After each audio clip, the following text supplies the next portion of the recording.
Well, hello, everybody. Hello. We are going live right now on Facebook Live and in person. So excited to have you guys joining us. I'm going to give some time to let people pop on really quick here. Forgot to drop the volume on my phone. But thank you so much for joining us. People are going to start popping on right now. I've got a wonderful guest, but let me tell you a little bit about Testimony Tuesday. Testimony Tuesday is God's show. It is his program, his platform, and I am just the facilitator. I'm honored that he chose me to do this. And I am honored by every one of the guests that have come on and shared their testimony. It's everyone has a testimony. We all walk through things. And that's because God will bring people alongside of us that we can help in the future that are going through what we went through. And that's just how it is. Many of you know I'm a breast cancer survivor, and he has put so many people in my path that I've been able to help and speak life into. It says in Revelation 12:11 that that's all of us, we triumphed over the enemy, triumphed over him by the blood of the Lamb, which is Jesus, and by the word of our testimony. It is our testimony that's going to set people free. And my wonderful, wonderful special guest tonight is Megan Ellisor. Megan, thank you for being with us this evening. I am so super excited to have you here. And I just am thrilled. I have watched Megan blossom. It's kind of like an odd thing. We are what you would call Bible app friends. And we do the YouVersion Bible app together, and that's how we met. And I've just been watching her blossom with her responses to the different devotions, and she has an amazing testimony. And I'm going to let her share that. Let me give you her bio really quick, actually, which I just shut down on. So it says, you're only 39 years old. Oh my goodness. And a mother of three. She works as a veterinary receptionist and volunteers at her church with the youth and with the prison fellowship ministry. She loves sports, traveling, and reading, and currently enrolled in college pursuing her degree in substance abuse counseling, which I think is amazing. Megan, thank you. Thank you for joining us. Thank you for having me. Of course, of course. Well, just start off by telling us a little bit about you, about your life, where you started off, where you grew up as a child, and then where your life took you. Okay. So I was born here in Texas, and my mom was young when she had me, kind of unexpectedly. And so I became kind of like a fifth child to my grandma. She had 2 girls and 2 boys, and I joined the family. And mom continued high school, and she went on to go to college and have a college degree. She now works as a pharmacist. But when I was 3, I was adopted by my mom's husband, who I now call Dad. He stepped in and helped raise me. My biological father, I kind of knew when I was young. I didn't know him so much as my biological father when I knew him, but he was kind of around. I think my mom felt as though he wasn't going to be what was best for me. And so she made that decision to kind of keep a little bit of distance between us. And so moving along, my mom and dad had another daughter. Her name is Kara. She's my sister. And shortly after she was born, we moved to Washington State. And we lived there for 7 years. And then we moved back here. Actually, just my mom and my sister and I. And my mom and him got a divorce. And I finished my high school here in Texas. And so, yes, that's a little bit about me and my geological state.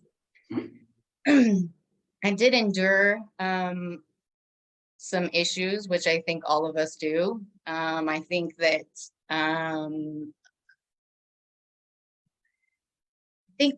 the combination of the things that I endured created a perfect recipe for the enemy to come in and grab a hold of me.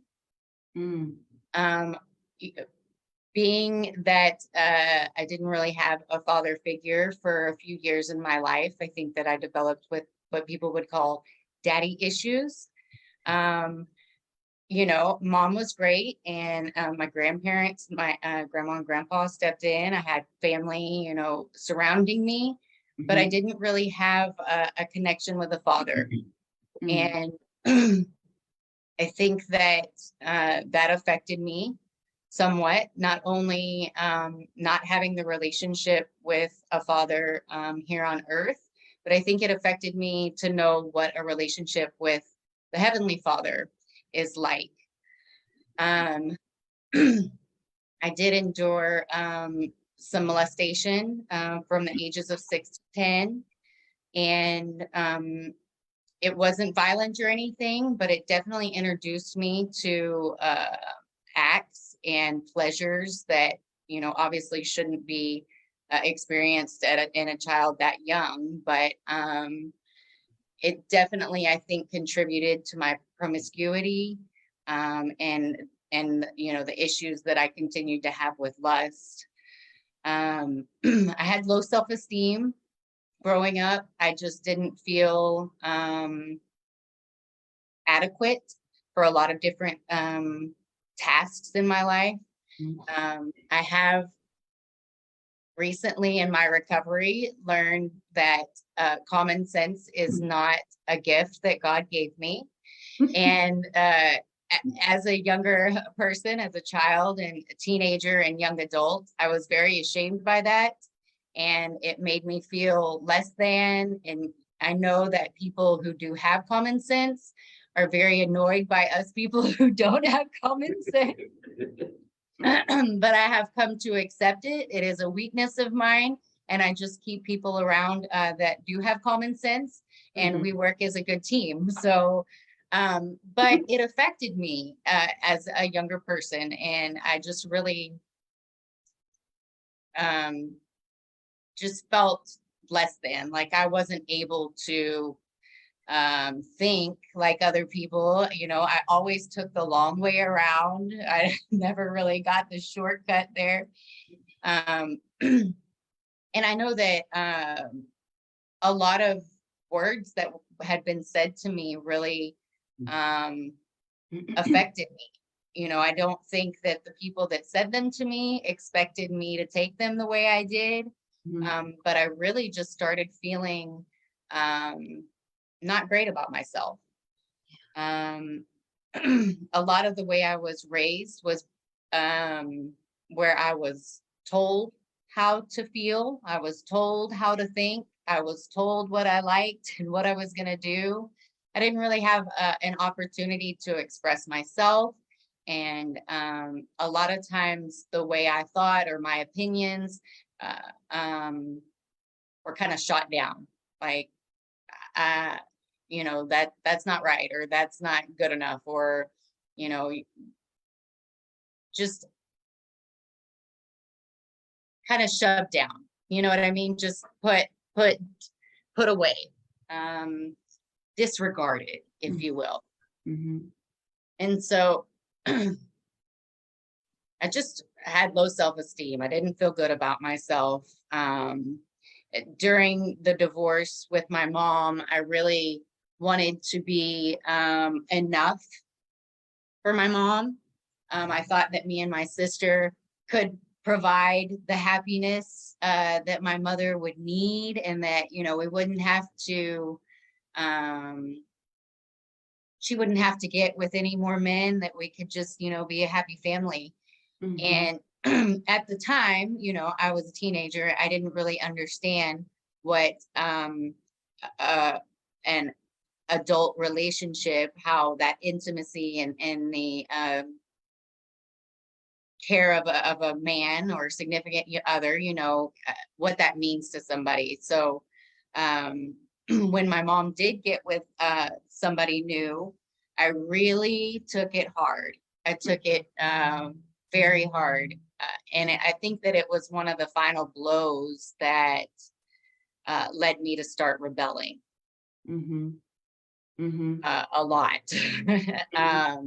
At this point, I just kind of felt unworthy and Mhm. insignificant.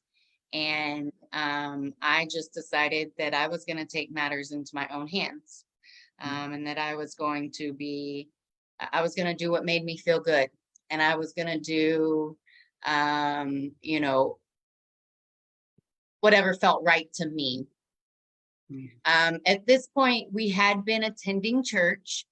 I, served as an altar girl. I was doing volunteer work around the town that I lived in. Mom was helping me to work at a women's home for teenage girls who were pregnant. And, I'd go and clean. I was active in sports. I played basketball and soccer, which, my dad was a big part of encouraging me in that area. And so, but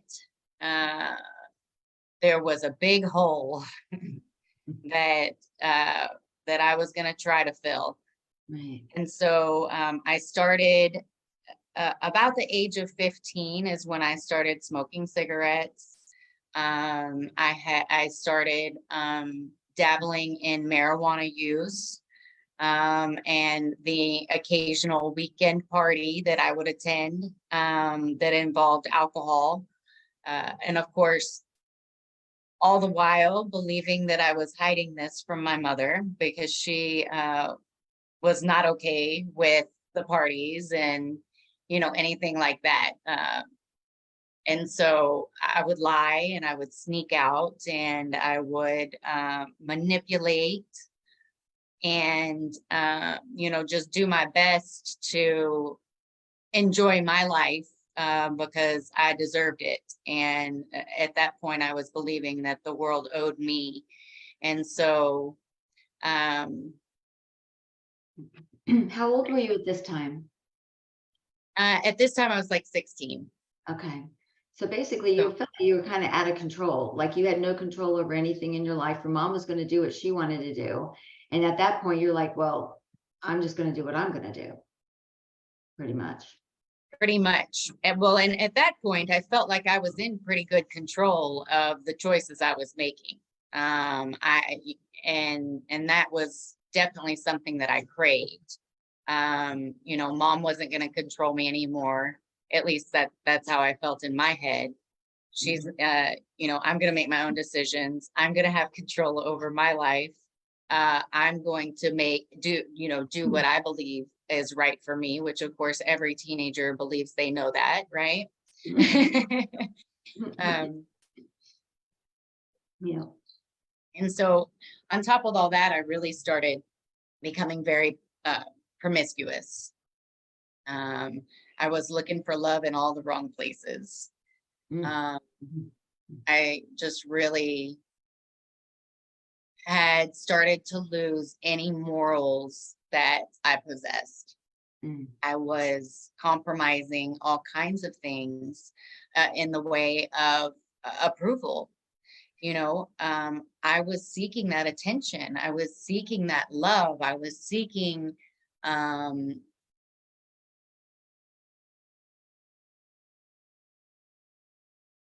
I was just seeking relationship, really. Regardless of if it was, a 30-minute relationship in a bedroom or, a long-term, well, none of it was long-term because all of it was fake. It all ended. It was all based on false pretenses. I was pretending to be this person and pretending to be that person. And, I like this kind of music because these people like this kind of music. And I wear these clothes because everybody else is wearing these clothes. And I was just very influenced by the world, not believing in myself. I have really had a hard time even knowing who I was at that point, mainly because I never explored it. And also, with the religion that I was involved in, it was very hard for me. I didn't understand the relationship with God. As far as I was concerned, God did not like me. I had made choices that he was very disappointed in. That, you know, I had already become a person that was kind of doomed for hell. I had just already experienced things that disqualified me from heaven. And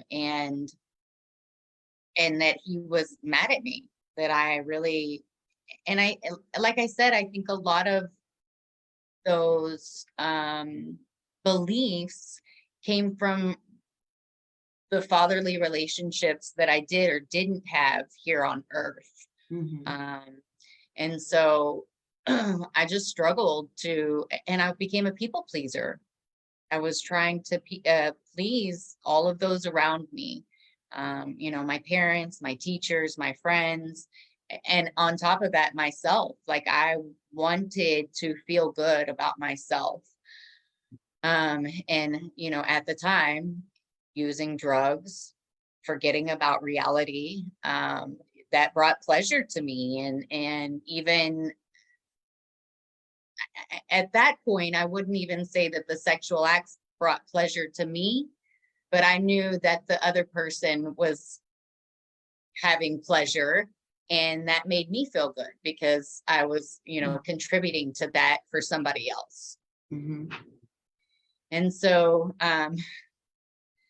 as I continued to snowball effect here, I continued to use drugs. I started using marijuana regularly. At the age of 17, I ran away from home. Mom was not pleased with my behavior, and I was, grounded all the time. And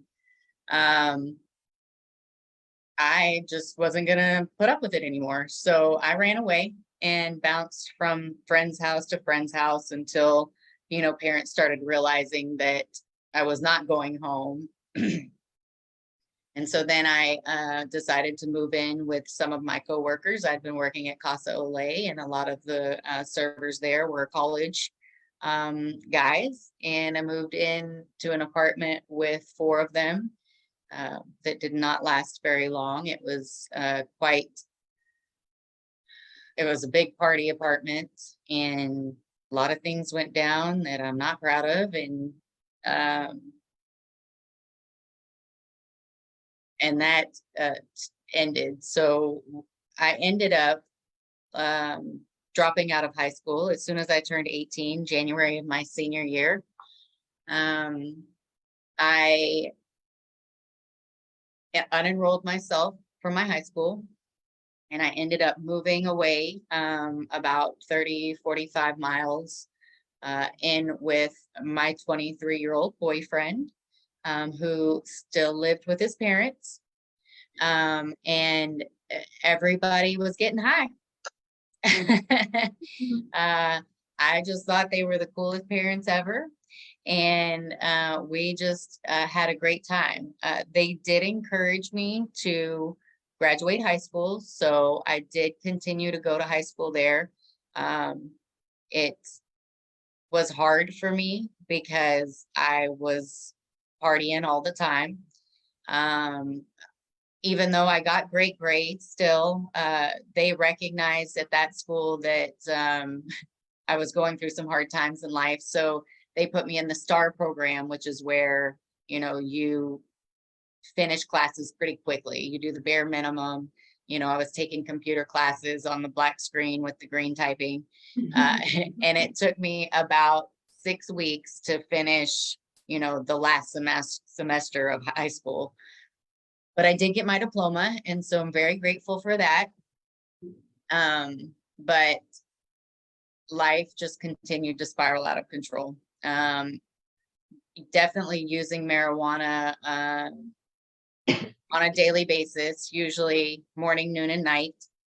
I got to the point to where I didn't feel normal without smoking, and I felt like a much cooler person when I was high. For one, I felt a lot funnier when I was high. I don't know if I was just funny to myself. But I had even, I was so good at being high that, I went to work that way. I worked at an optical place and was very personable, very, very good at my job, really, um, while I was high. And it became an issue if I didn't have any weed. You know what I mean? It was definitely a panic attack for me if I didn't have any. And Wow. so the partying continued. It got to where meth or cocaine use was happening on the weekends, and hallucinogens. It just kept going on. I held down a job, which was pretty remarkable considering. um, and me and my boyfriend at the time, we stayed together for quite a while, off and on. But we would have knockdown dragouts. It was not uncommon for us to be physical, and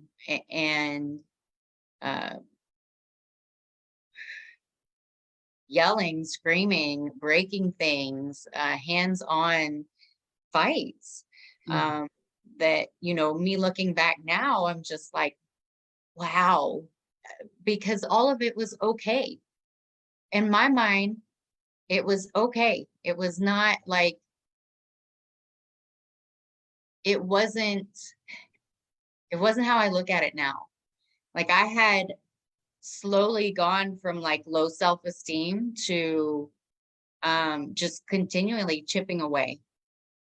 I continually lowered my standards. I continually dropped my morals, and you know, started having struggles with pornography. It was cool for a girl to like pornography. And so I was watching that, and we were, sexually active, not just in a monogamous relationship. It was, you know, just crazy, crazy stuff. And it got worse. So I got pregnant when I was 21, with my twin boys, and they, what a blessing, right? Yeah. And that's what we thought of it as. I went to CareNet. They gave me an ultrasound, and we decided we were going to keep them because that was clearly a blessing from God. I don't know why twins seemed, obviously it's a double blessing, Yeah. and we thought that we were going to be able to get our lives together, which we did not. We continued to use and party and fight. The boys, if you talk to the boys now about it, they never thought that their childhood was bad.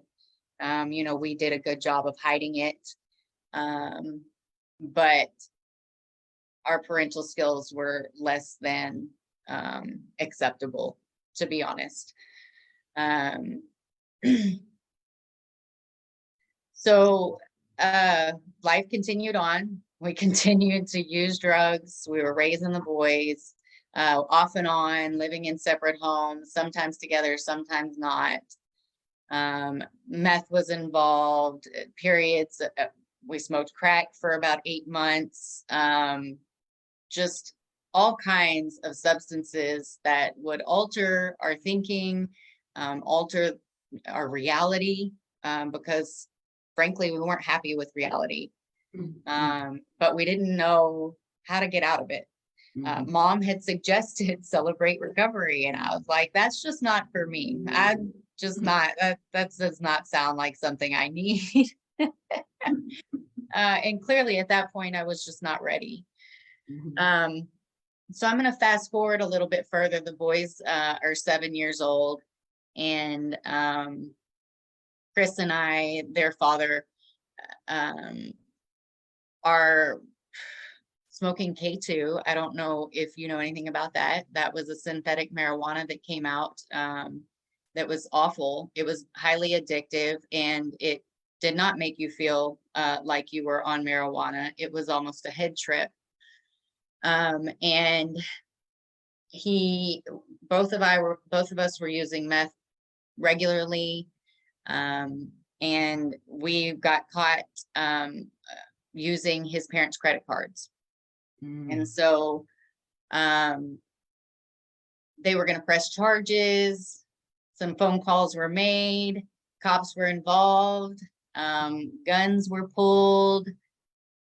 First time I go to jail. Oh, wow. I go to jail for possession of controlled substance. I had some Xanax on me. He went to jail for quite a bit of other things. At this point, I was lost. And I was like, I've never been to jail. This is terrible. I don't like this. I don't belong here.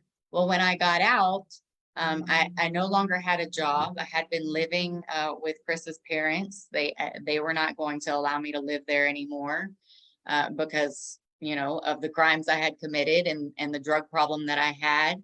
I had a vehicle and an addiction. And I gave up. Oh, That's exactly what I did. I gave up. I started using meth regularly on a daily basis for a couple of months, and it turned into intravenous use. I was walking the streets. I was trying to earn $40 a night so that I could stay at the rundown hotel, the hotel that charged by the hour. Just so that I had a place to live, a place to sleep. There were a couple times that I was on the streets. I slept behind a dumpster at the gas station. I was stealing from the 7-Eleven. I was trying to, make money to support my addiction. I was trying to make money for a hotel room. I was not concerned as to whether or not I would wake up the next day. In fact, I was running with gang members. I was hanging out with drug dealers. I was buying the Sudafed at the HEB across the town, every 3 months so that it could be made. Right. Now, where were your twins during this time? They were with Chris's parents. They were living there with them. And I was out there. Oh, wow. Out there in left field. I got arrested 3 more times that year. The last time was in November, and at this time, I was suicidal when I went in. They put me in a padded suit, put me in a cell that had nothing in it except for a hole in the floor. And they gave me about 6 hours to chill out.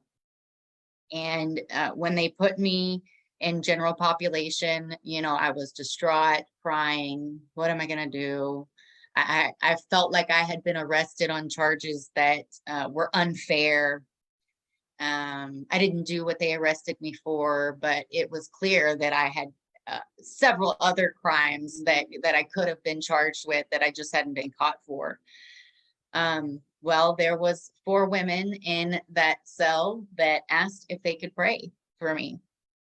And I was like, sure. I mean, I guess, what do I have to lose at this point? And so they prayed over me, and they told me that I should pray. And so I closed my eyes and I talked to God for probably the first time ever. I had prayed before Our Father, Hail Marys, but I never really had a conversation with him. And I said, God, it'd be really cool if you could just break me out of jail right now. But I realized that's a little far-fetched, right? Like, you're probably the reason I'm here. This is probably the answer to my mom and my grandma's prayers right now. But, I said, I would just like a hair tie. I would just like a hair tie. If I could just have a hair tie, it'd be great. And the next day I went to go talk to my lawyer. You know, they take you out in shackles, and maybe you don't know. They they shackle you up and handcuff you and walk you down to a little room so you can talk to your lawyer about the charges and what, you know, what's going to happen. And as soon as that door rolled open for me to meet my lawyer, there was a hair tie on the floor.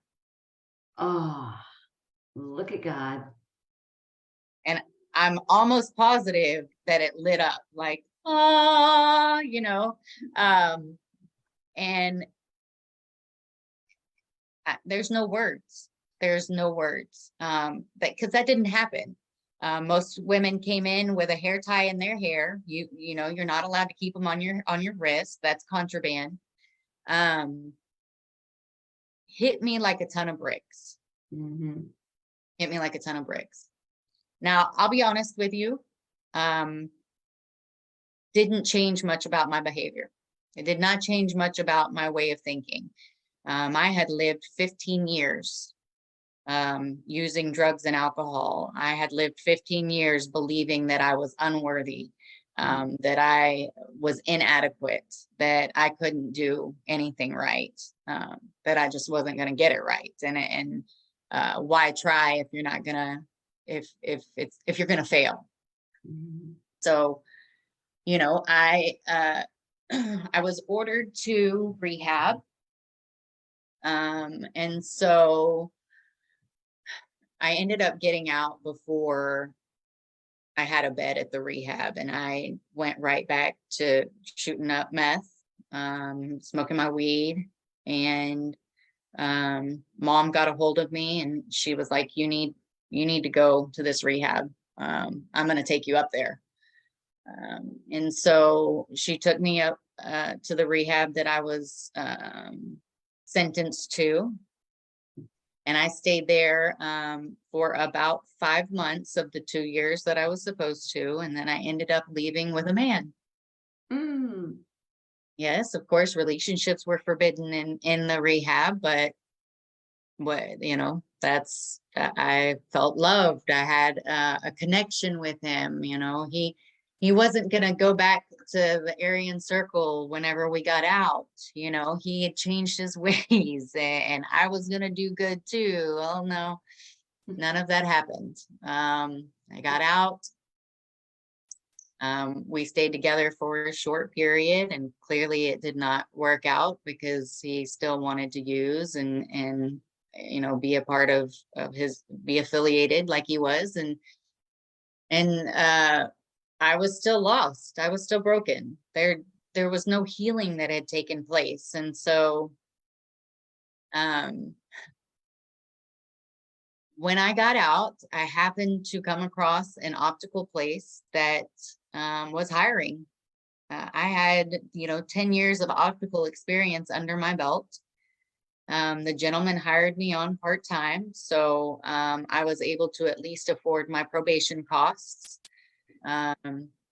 Because at that point I, you know, had by default pleaded guilty to my charges because, you know, I absconded from rehab. And so now here I am on probation for 10 years. Mm. And of course, I take it because I don't want to go to jail. I don't want to be in prison. But honestly, believing I'm not going to make it. There's no way that I can stay clean and not get caught if I'm being tested monthly for 10 years. There's just no way. Mom is telling me, you know, I know this woman whose cousin's sister's, you know, best friend got clean. She got clean and she got custody of her kids back. And I'm just like, well, I'm glad that one person was able to do that. That's great for her. I just don't know how I'm ever going to learn to live life without substances. I don't know how that's going to work. Through this optical job that I had in Dallas, I met an angel. Mm. This woman took me in. She allowed me to live with her rent free while I got on my feet. She she loved me unconditionally. She loved me unconditionally, and she didn't have to. I was still, since I was on probation, I had learned that alcohol doesn't stay in your system too long. And so I took up alcohol pretty heavily. I was probably drinking around an 18 pack a night. Still holding down my job. And for a while, there was a while that I was holding down my job, and got to the point where I lost my job, and Jolene, my friend that had taken me in and loved me unconditionally, she tells me, she's like, look, she's like, you got to do something. She said, you've lost your job. I don't know what you're going to do, but we need to figure it out. And so I ended up calling my cousin out of the blue, not somebody that I had the best relationship with, not because it was ever bad, but just because it was infrequent. You know, the most she knew about me was that I was wild and crazy, that I had run into some issues with the law. But I said, can I come live with you? And I don't know what possessed her to say yes. But she said yes. She was closer to my boys. And that was really the only option. That was my first pick, and it worked out. So I was super glad I came down here and I moved in with her. I thought about church, but you know, it was definitely not the first thing on my mind. I was still drinking heavily while I moved here. But one thing that did change was in Dallas, I was going to AA. But here I started going to Celebrate Recovery. And I am a firm believer in Celebrate Recovery.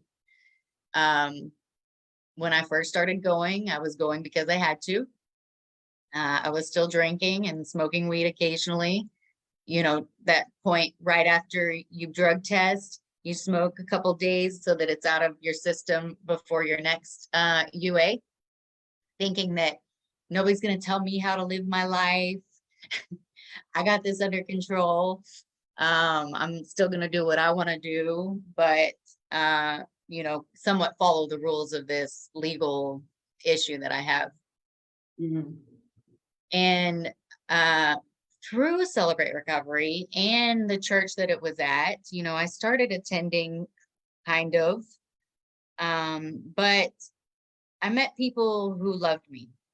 I met people who knew my story and loved me anyways.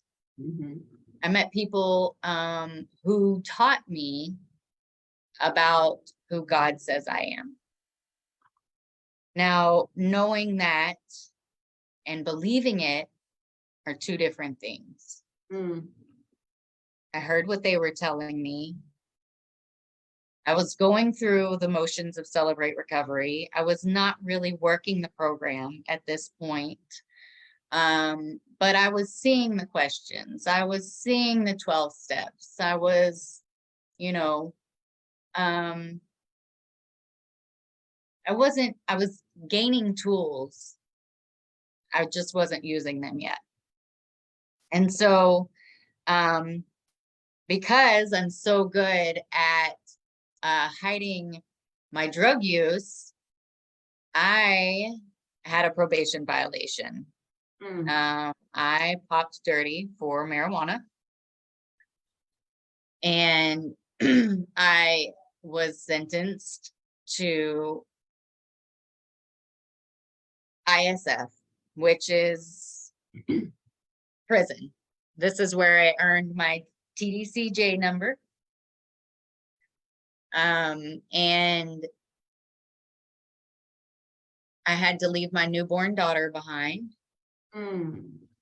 with her dad, who was pretty disappointed in my choices, and sad that, you know, I was leaving him with a newborn. But when I got locked up this time, I was scared. You know, I had made a lot of good choices. I had gotten my license back. You know, I didn't want to use dope. I wasn't using intravenously.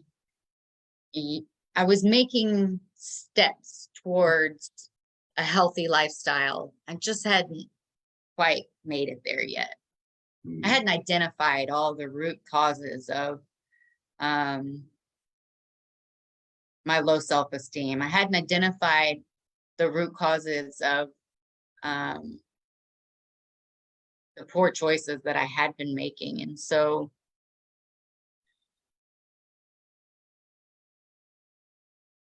in that 3 months that I was locked up, I made a choice. Megan, I was facing 99 to life. You're either going to do things differently, or this is where you're going to be for the rest of your life. What do you want? What do you want? And so I started building a foundation in prison, which I feel like is the best thing to do while you're there.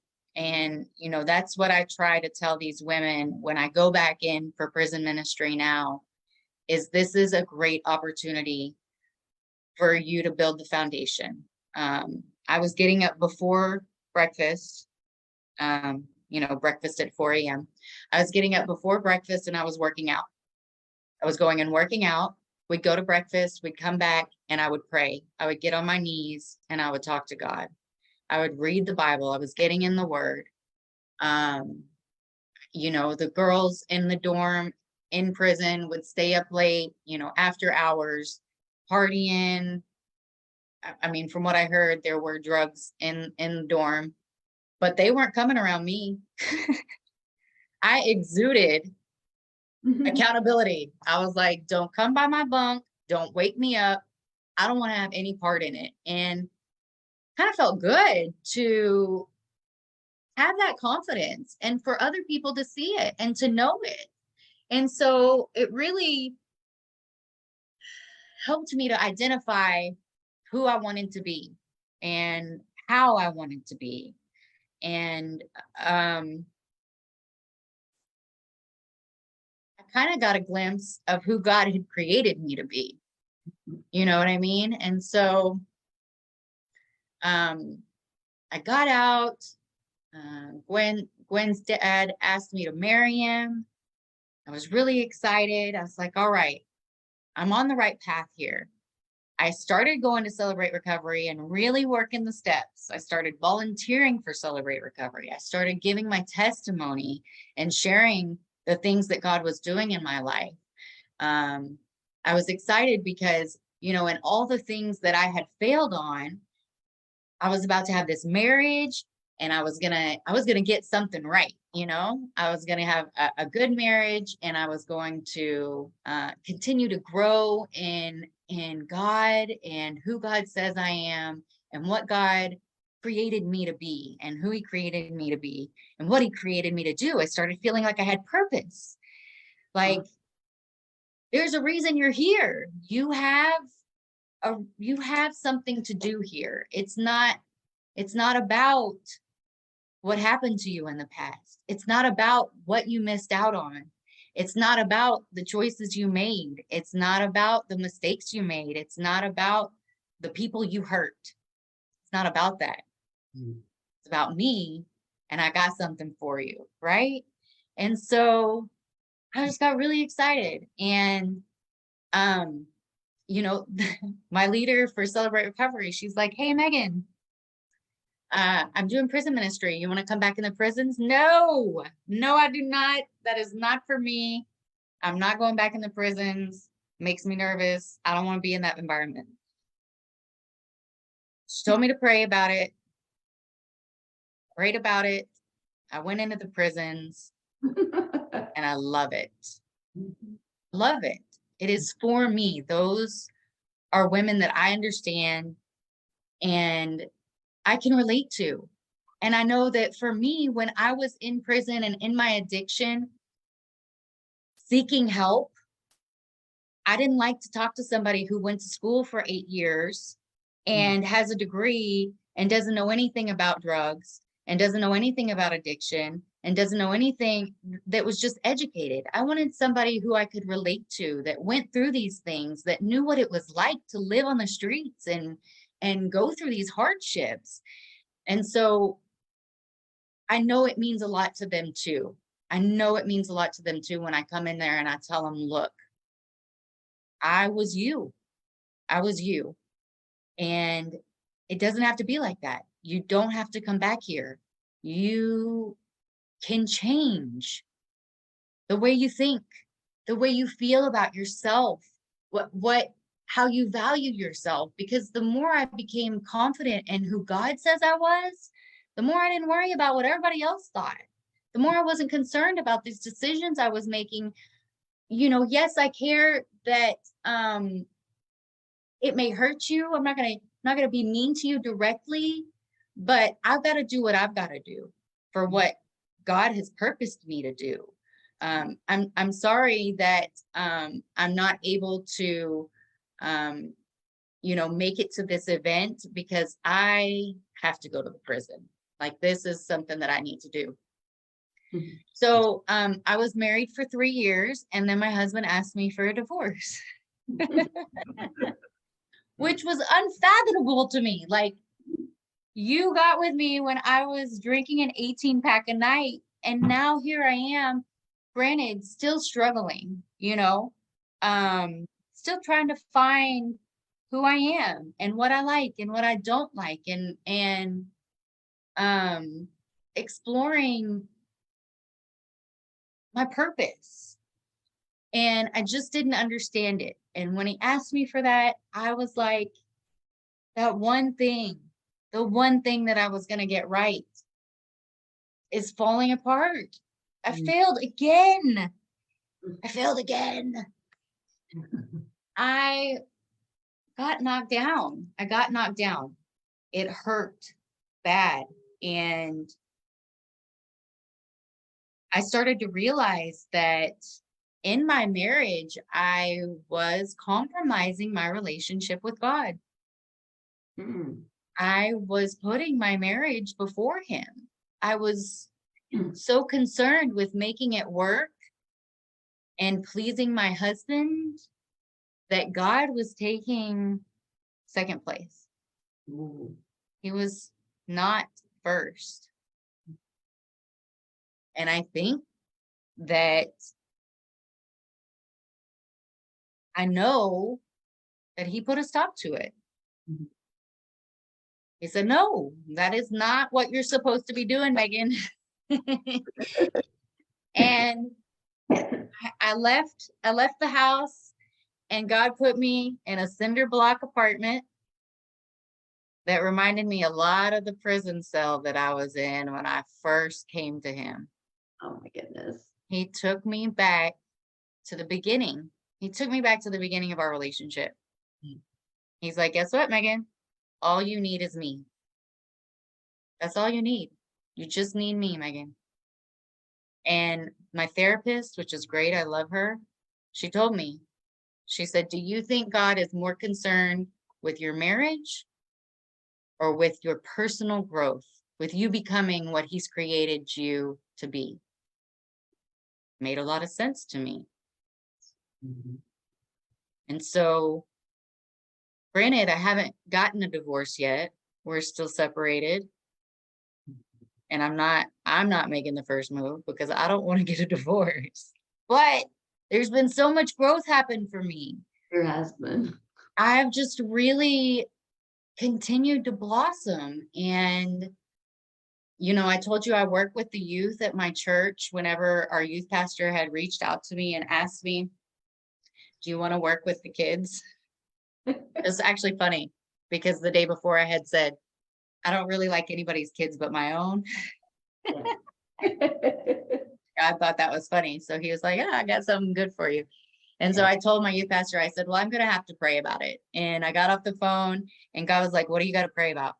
He was like, there's nothing to pray about, Megan. You need to go work with these kids. And it was the scariest thing for me. I felt judged. I felt like I was in high school again. But I'm so glad I went, because I feel like, you know, I help out in the prison with people who have already experienced a lot of issues and struggles. But when I go work with the youth, I'm starting at the base, at the foundation. I'm trying to build their self-esteem up and who they are in God now.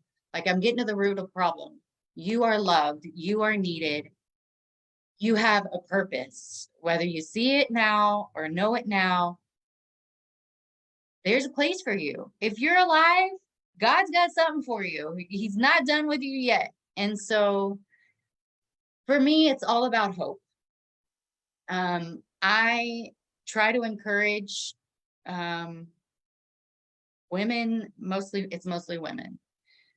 You know, when I was in my addiction, I didn't have any girlfriends. And I don't know if it's a thing with addiction, if it's a mindset. You always feel like women are trying to one up you and get what you got. And they're deceitful, and it's hard. I think it's hard to have any kind of friendships in addiction. But now, women, right? They are empowering me. I have friends all over the place that encourage me and lead Bible studies, and they've allowed me to be honest. I've been able to practice honesty and practice, you know, being truthful about things, even though the response maybe hurt. I'm telling the truth in love, and I'm able to practice that with these women. And it's not, it's growth all the way around. And so I'm giving women hope that change can happen, that God can transform your way of thinking. He can transform your behavior. Take, for instance, lust. You know, sex used to be very important for me. It was top of the totem pole. And he has just completely, that's not even one that I've worked on. You know what I mean? Like, there's certain areas that I work on, that I have worked on, that I've overcome. And then, you know, something new arises. I didn't even really work on that one. He just took it away from me. And That's good, like that. It shocks me. I'm like, wow, when did that happen?